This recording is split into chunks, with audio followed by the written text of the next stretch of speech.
Hello everyone, this is Sam from Language Atlas, and in this video I'd like to show you the 625 most common Spanish words Anki deck.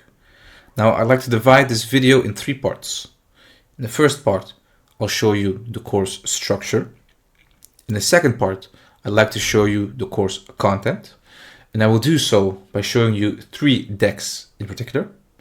And in the third part I'd like to show you some brief editing options.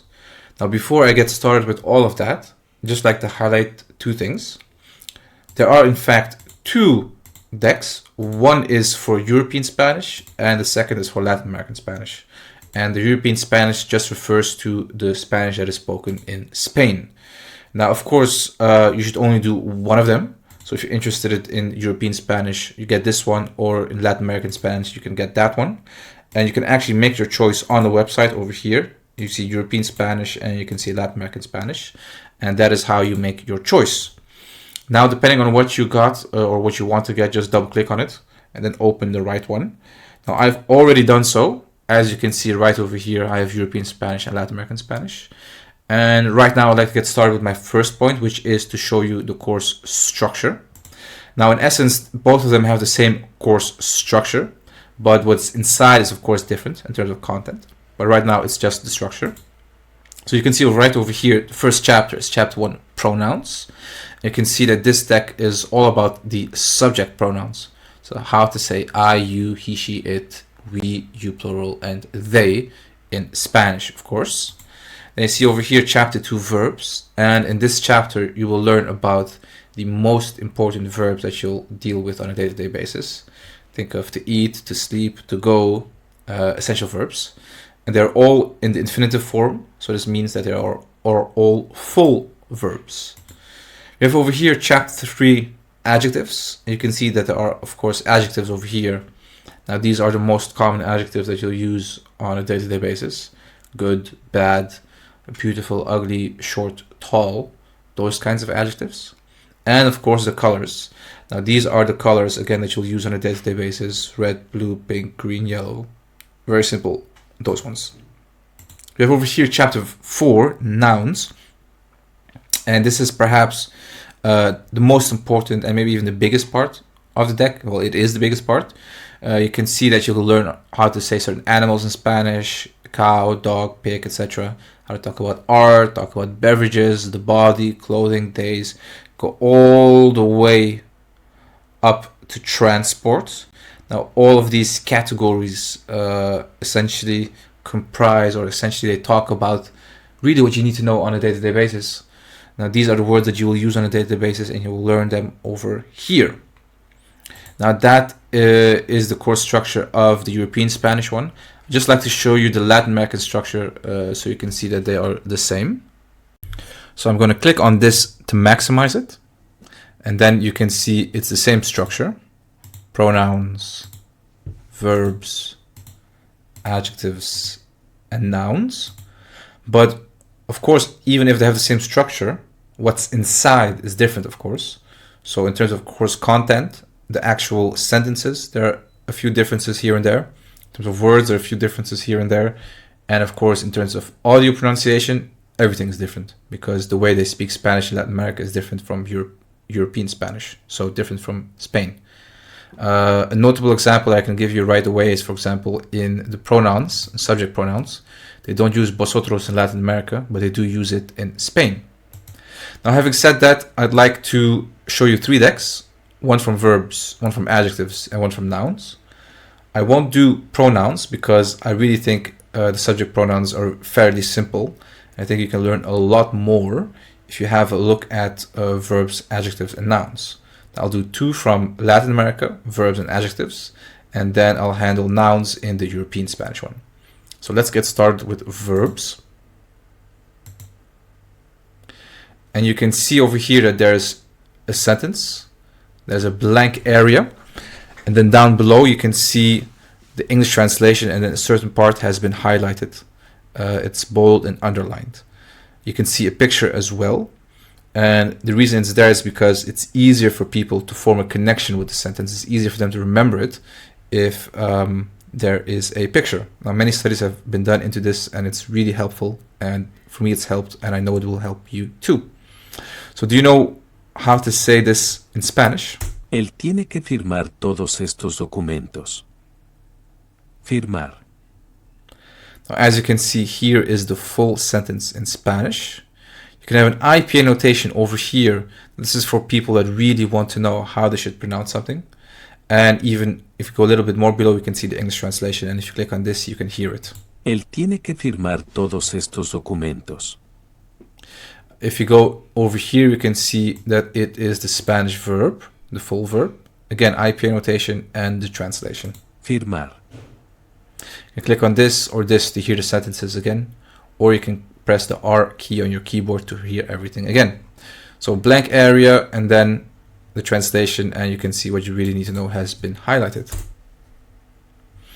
Another one, you can see a sentence, a blank area, and a translation over here, and this is what you need to know. Cuando era niño, solía atrapar mariposas en el campo. Atrapar. And again, it's the same concept where you see a Spanish sentence, and this is the word that we were looking for, the one that was highlighted over here to catch. You can see the IPA, the translation, if you want to hear it again, and the same thing for the verb. Let's do another one. And you can see the sentence, there's a blank area, you need to know what goes over here, and you can see it highlighted in English then. But you have to know the Spanish word of it. El conocimiento suele romper las cadenas de la ignorancia. And you can see it's romper. Romper. Now, that is the first card type, where you see a blank area and you have to know what goes there. I'd like to show you the second card type. Yo me mañana. It is a little bit different from this one. Yo me gusta. Ellos. And you can see that there are many sentences. Vamos. So a lot for you to practice. Él me. Yeah. So you see over here that there is the same sentence and the translation over here, and what you really need to know is over here. So let's say that we write this. Él tiene que firmar todos estos documentos. Firmar. And you can see that we were almost correct. However, the I should have been an A, but Anki actually corrects you. So you can see the I over here, and then it should have been an A. Everything else is the same. So even if you make a mistake, Anki will correct you.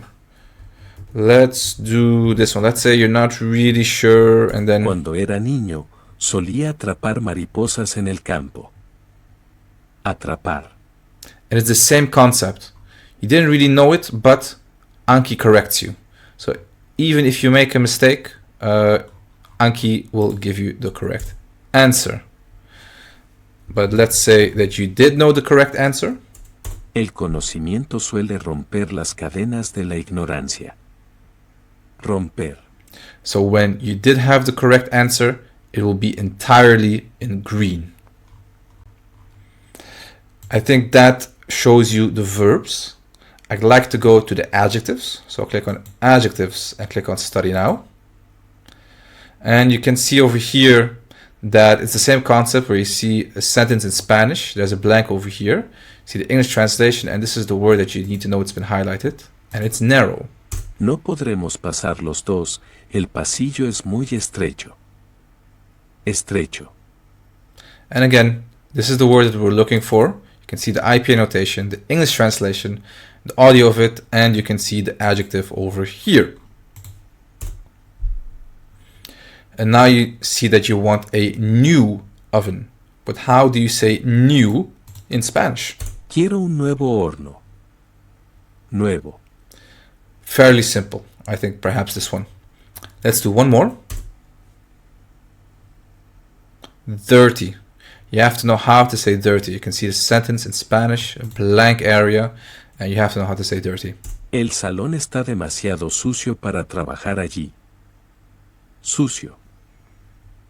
Now I could go on, and then you'll encounter the type in the blank exercises, but I think you already have seen it, so it won't be necessary for me to continue. But I think this gives you a good understanding of how adjectives are are displayed in this deck. Now I'd like to go to the European Spanish one to show you the nouns part. So I'll just go over there and do that one. So I'll just click on this, and then I will go to nouns, and I like to go to location. I'll click on this, click on study now, and you can see that I have to know a restaurant in Spanish, and it's over here. So this is the blank area, and you can see a picture again. Mi familia tiene un restaurante de comida regional. Un restaurante. Now, what's interesting over here is that because it's a noun, it's either masculine or feminine. And because it's masculine, it's been color coded to be blue. Now, why has this been done? This has been done because it's easier to remember the nouns, the gender of nouns to be particular, if they're color coded. So you create another association with the word. And also many studies have shown that, again, this is an easier way to memorize things.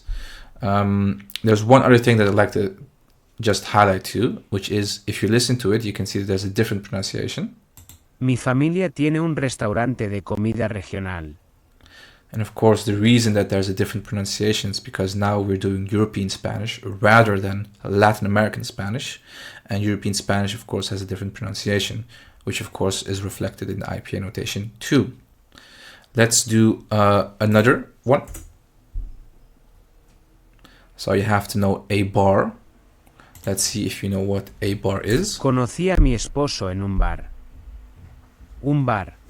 Now, it's actually quite simple because it's essentially the same word. So masculine too. Another one. The country. El país controla las reservas de petróleo. El país. So you can see every time the right noun has been color coded, all of them were masculine, so all of them were blue. And let's do one more, but then I like to see if I have a feminine one. This one. La universidad ofrece un excelente plan de becas. La universidad. So you have to know the university, and quite similar, I have to say, but because it's a feminine noun, it's in pink. So again, this is something which can help you memorize things a lot better. Now again, if I were to continue like this, we get to the second card type, which is the one where you have to type in the correct answer. Now, those were the card types that I wanted to show you. Pardon me, the decks that I wanted to show you. And now I'd like to go to the third point, which is to show you some brief editing options. So you click on the icon over here and you go to options. You can actually regulate how many new cards you see per day and how many reviews you do per day. So if you want to change the amount of new cards per day to a lower number because you think that's easier, you can do so over here. And if you want to change the amount of reviews that you do per day, you can change that over here too, for example, to 20. And reviews are just essentially if you've done a card already and you want to handle it again, which is probably the next day, that's called a review, and you can change that over here. And if you click on OK, things change. Now, that is that for this video. I want to thank you so much for watching it. Please, if you have any questions, let me know. You can write them in the comment section, or of course, you can go to languageatlas.com and write me an email. And it's also at languageatlas.com where you can find the deck. All the necessary information I will put in the description too. Please don't forget about the difference between European and Latin American Spanish. So please just get whichever one you are interested in. Now, again, thanks for watching, thanks for listening, and good luck with learning Spanish. Enjoy the rest of your day. Goodbye.